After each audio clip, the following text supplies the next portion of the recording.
Entonces, para...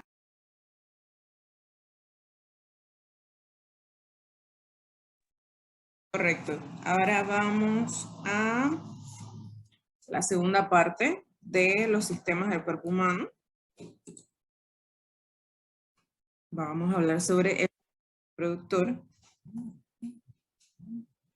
Tenemos las glándulas mamarias. Esta es la glándula mamaria femenina. La glándula mamaria masculina. ¿Ok? Entonces, a simple vista podemos ver las diferencias. La mama femenina tiene más cantidad de tejido graso, tiene lóbulos, tiene conductos y tiene lobulillos, ¿ok? ¿Por qué? Porque en algún momento van a almacenar leche materna, ¿ok? Y la mama masculina entonces es prácticamente nula en tejido graso. Tiene conductos, pero no tiene lóbulos ni lobulillos, ¿verdad? Y es como más aplanado.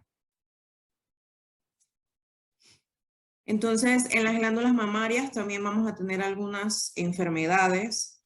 Vamos a tener enfermedades benignas, enfermedades malignas.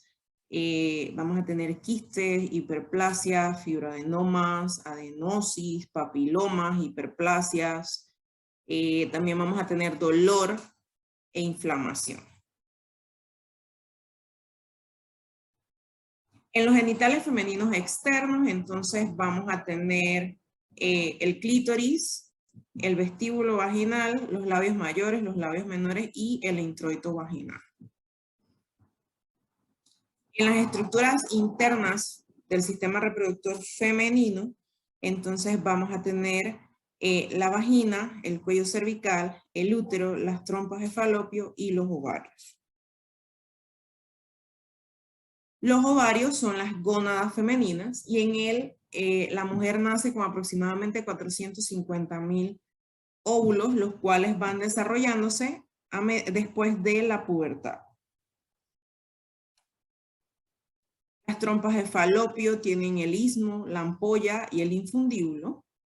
El ovario con la trompa no están unidos realmente, sino que como hay estructuras que recubren estos órganos, entonces allí es que se da el paso del óvulo hacia la trompa. Y como no están unidas, esto también da lugar a embarazos ectópicos extrauterinos o en la cavidad abdominal. El útero, por su parte, tiene 3 capas. La capa interna, que es la capa que se engrosa todos los meses en la mujer y hace que ésta menstrue, es el endometrio. La capa media o muscular es el miometrio y la capa que recubre es el perimetrio. La vagina es un túnel que cumple 3 funciones principales. Puede ser canal de parto, puede ser la función del sistema reproductor, por ejemplo, para las relaciones sexuales. En cuanto a las patologías del sistema reproductor femenino, tenemos la endometriosis, la enfermedad inflamatoria pélvica, el cáncer de ovarios, el síndrome de ovario poliquístico, las infecciones de transmisión sexual, el sangrado uterino normal y las amenorreas. En cuanto a los genitales externos masculinos, entonces tenemos el pene y el escroto, ¿verdad? El pene tiene una cabeza o glande, la corona, un frenillo, un rafe peniano y dentro de las bolsas escrotales están los testículos. Por su parte el pene tiene una porción esponjosa y una porción cavernosa.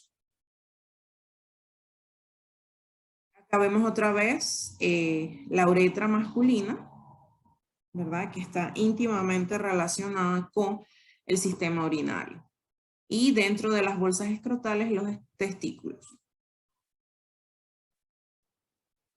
En cuanto a las glándulas reproductoras accesorias, es decir, aquellas que aportan algunas secreciones para el semen o líquido seminal, tenemos entonces que del testículo hacia el epidídimo y el conducto deferente van los espermatozoides. Tenemos la vesícula seminal lateral y posterior a la vejiga. Tenemos la próstata que abraza la uretra en su porción prostática.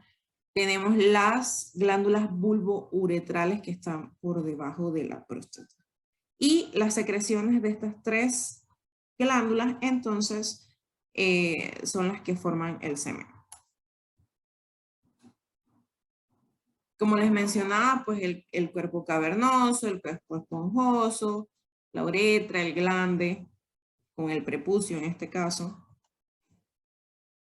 El sistema, las patologías del sistema reproductor masculino, la fimosis, las hipospadias, las hipertrofias prostáticas benignas, el cáncer de pene, el varicocele, la impotencia sexual y la criptorquidia. En cuanto al embarazo y el parto, pues recordemos el proceso de la fecundación, es cuando un espermatozoide logra penetrar la zona pelúcida, que es esto, del óvulo, ¿verdad? Luego de que se da la fecundación empieza el desarrollo embrionario. Este embrión, ¿verdad?, se va a implantar en el endometrio, en el útero.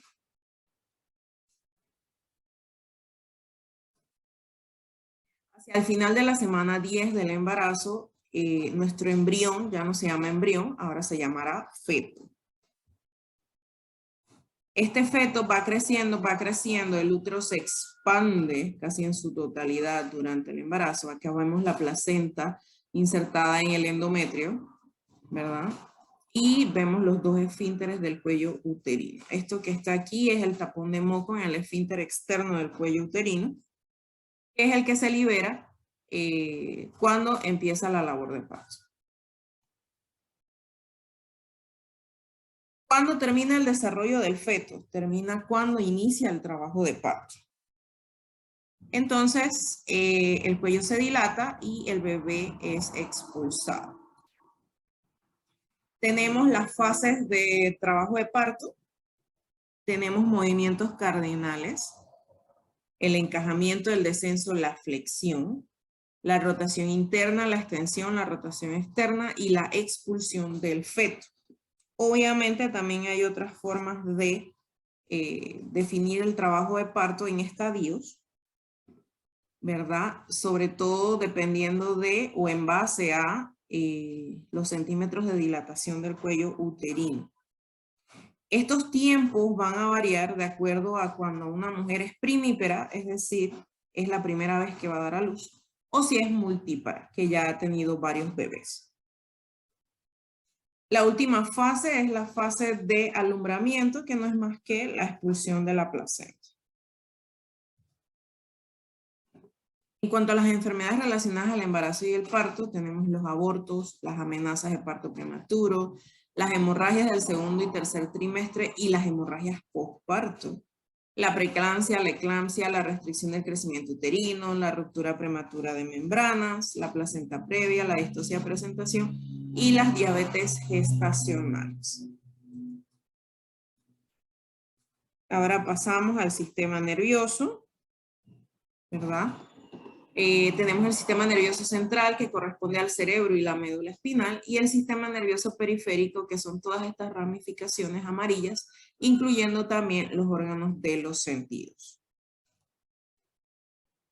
En cuanto a las partes específicas del sistema nervioso central, está la corteza cerebral, está el cerebro, el diencéfalo, está el tálamo con los núcleos grises, está el hipotálamo, está el hipocampo y el sistema límbico, está el cerebelo, está el tronco encefálico y la médula espinal.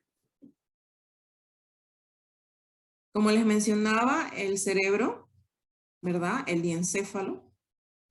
Tenemos lóbulos, lóbulo frontal, parietal, occipital y temporal. Y tenemos hemisferios derecho e izquierdo. El cerebelo también va a tener un hemisferio derecho e izquierdo. Esta línea que está aquí es el vermis. Y si le hacemos un corte sagital, perdón, vamos a tener esta estructura que se conoce como el árbol de la vida.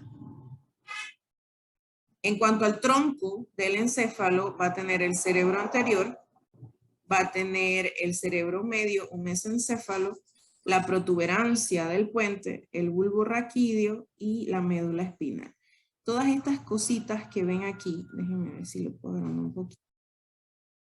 Todas estas líneas o cuerditas o tubitos, ¿ok? Son los pares craneales. Son 12 y están ubicados en su mayoría a este nivel.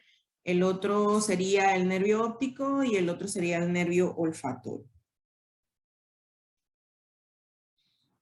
Bien. Recordemos entonces que la médula espinal va inmersa dentro de las vértebras y es la que transmite las señales, la que recibe y envía señales y gobierna los reflejos. El sistema nervioso autónomo puede ser simpático o parasimpático. El parasimpático es como el sistema de reserva, ¿verdad? Mientras que el sistema simpático es el sistema de respuesta o de huida, ¿ok? Porque prácticamente acelera todo. Esta es una neurona con su cuerpo celular, el núcleo, las dendritas, el axón con las células de Schwann y las vainas de mielina y las terminales axónicas. Ahora bien, las neuronas no siempre se unen una con otra, sino que también tenemos uniones de neuronas con glándulas y de neuronas con células musculares. En cada una de esas uniones, cualquiera que sea, vamos a tener el intercambio de neurotransmisores, que son los que llevan entonces los impulsos nerviosos o las señales.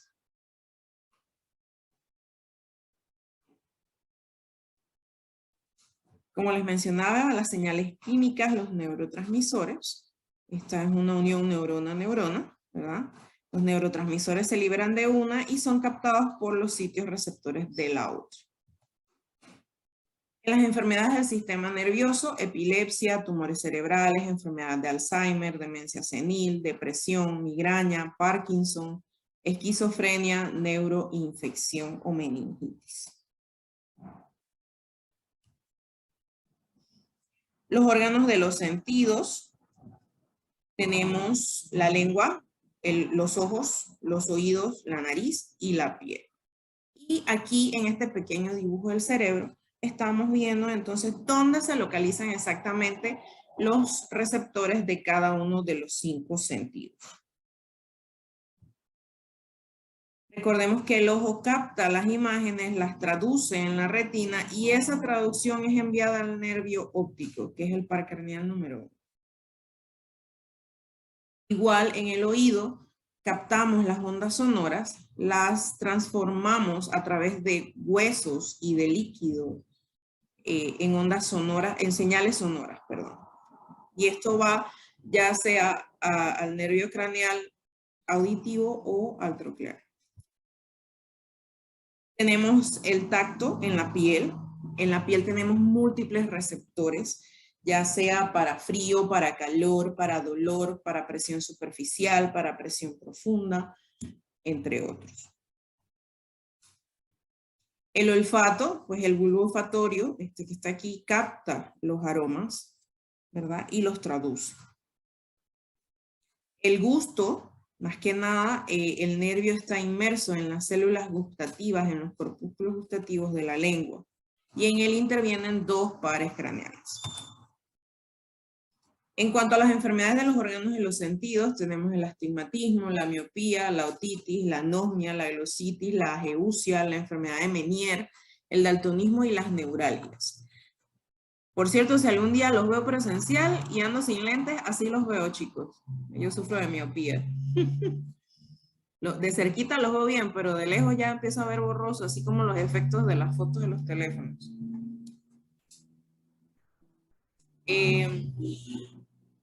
Vamos con el sistema endocrino.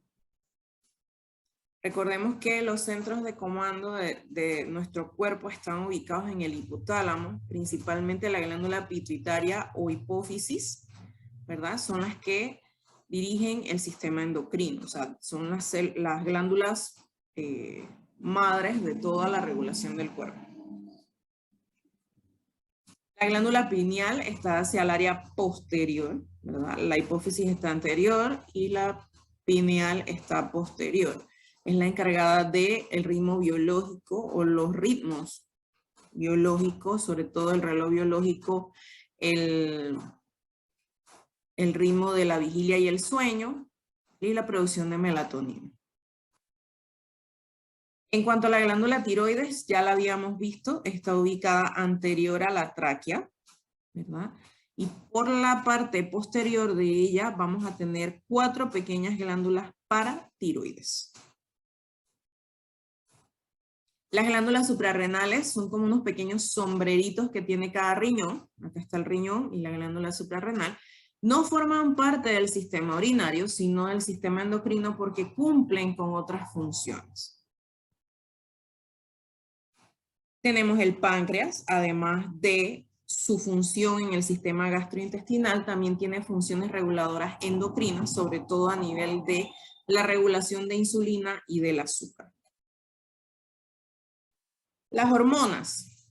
En la hipófisis vamos a tener 2 porciones, una porción anterior o neurohipófisis, donde se va a producir la TSH, que regula la tiroides, la ACTH, que regula las glándulas suprarrenales, la FSH y la LH, que regula las gónadas, la MSH o melatonina, la hormona de crecimiento y la prolactina, que nos ayuda con la regulación de la producción de leche materna.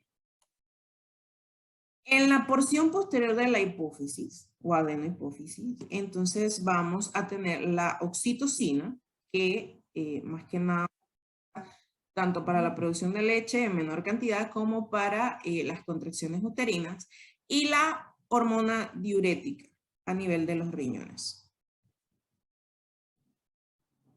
Entonces las hormonas a nivel de la pituitaria o hipófisis son propensas a responder al estrés.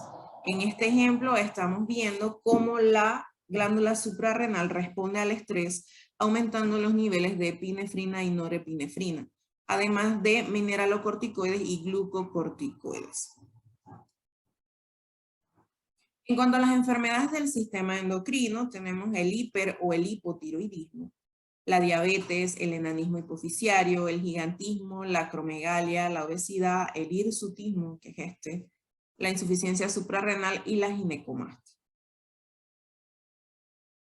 Bien, chicos, ¿alguna consulta respecto